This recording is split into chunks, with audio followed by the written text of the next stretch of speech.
Sorry, I wasn't watching my time and it cut me off on the last one. So again, we're going to evaluate this using order of operations. And then we are going to look at this on a number line and find the distance to 0. So -7 plus 3 minus 4. -7 plus 3 is -4, and -4 minus 4 is -8. The absolute value of -8 is +8, because if I'm looking on my number line, -8 is all the way back here. So what's the distance to 0? 8 units.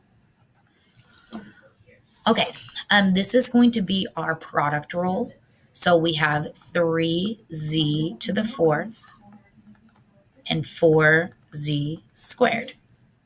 So multiplying my numbers, 3 times 4, my coefficients, 3 times 4 is 12. And then z, I have 4 and 2, so that makes 6. If I look at the original problem, I don't really have to write it out if I know my shortcuts. That 4 plus 2 gives me 6. Okay, I'm going to use prime factorization to simplify square root of 250. So 250 is 10 times 25. 10 is 5 times 2, and 25 is 5 times 5. I'm down to prime numbers now because 5 is only 1 times 5, 2 is only 1 times 2. Now, there's another way to do this, that you could say that 25 is actually 5 times 50. Then 50 is 5 times 10. Then 10 is 5 times 2. No matter how you do it, you're going to get down to you have a pair of 5s, and then you have a 5 and a 2 left over. Pair of 5s, a 5 and a 2 left over. There's probably some other ways to start simplifying this, but really it doesn't matter as long as you get down to the same exact primes. Okay, we have more division with some negative exponents. So same directions as before, reduce your fractions, do not leave any negative exponents. So looking at my coefficients again, 49 divided by 7 is 7. I have a negative exponent in the denominator. I'm going to bring that up. I have a negative exponent in the numerator. I'm going to bring that down. So bringing the 2 up, making it positive, bringing the 8 down, making it negative. Now I can use subtraction, or I can write this out.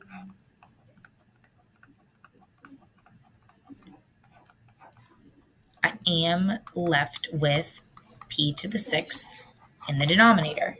Now I can actually do this without doing all this switching around by just using my subtraction rule.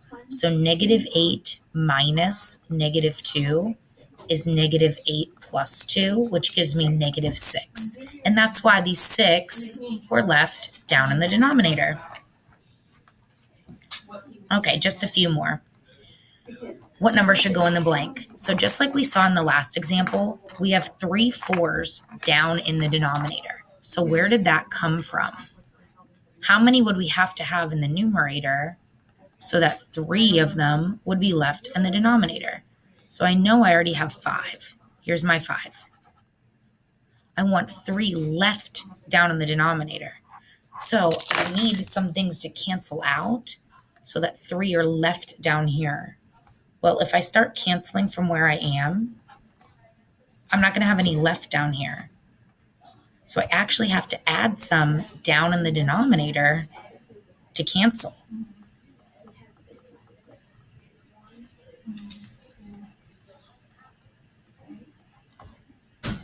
So how many did I add down there?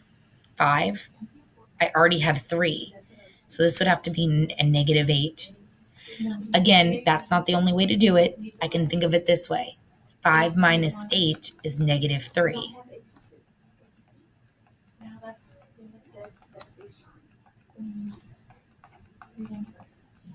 So 5 minus 8 gives me -3. -3 in the numerator means that I need to write that into the denominator.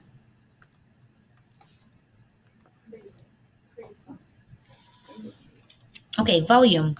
Volume is length times width times height. So I have my length, I have my width, I have my height. and I'm multiplying. So again, coefficients get multiplied. So 4 times 3 times 1 is 12. Exponents get added. 3, 2, 3. That's going to give me 8. Again, you can write this all out if that helps you. X to the third, x to the second, x to the third, 8 total.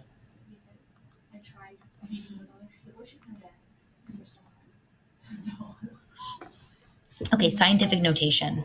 So with our scientific notation, we need to make sure that we are dividing our coefficients. So is 7.2 divided by 2.3 4? So let's see. 7.2 divided by 4 should give me 2.3. How many times does 4 go into 7? Only 1. Oh, that doesn't look like it's working.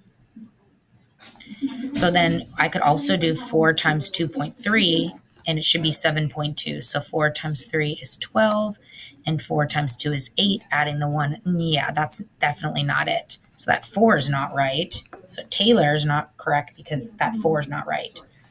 Also, when I look at this and I'm bringing my -2 up into the numerator to make it positive, and I'm taking this exponent of a -3 and bringing it down into the denominator, that is not what happened either. It looks like Taylor made lots of mistakes. Let's look at JT. So it doesn't look like JT simplified this part, but where did they get 23? Where did JT get 23? So if we bring our -3 down to the denominator and make it +3, 3 minus 2 is 1. And 2.3 times 10 to the first is 23. So JT is correct. JT did not make any mistakes. So JT took 10 to the -3 and brought down to the denominator is 1 over 10 to the third. JT left that -2 down there, but even if JT had brought the 2 to the numerator, 110 would still be left down in the denominator. And then JT just multiplied 2.3 times 10. So looks good to me. Okay, last one, c to the fourth. Now I could use my exponent rule and multiply the 4 times 4 to get c to the 16th. But to show my work, c to the 4th 4 times. It's kind of hard to see the difference between my c's and parentheses, but if you count all these up, I'll get c to the 16th. Good luck on your test.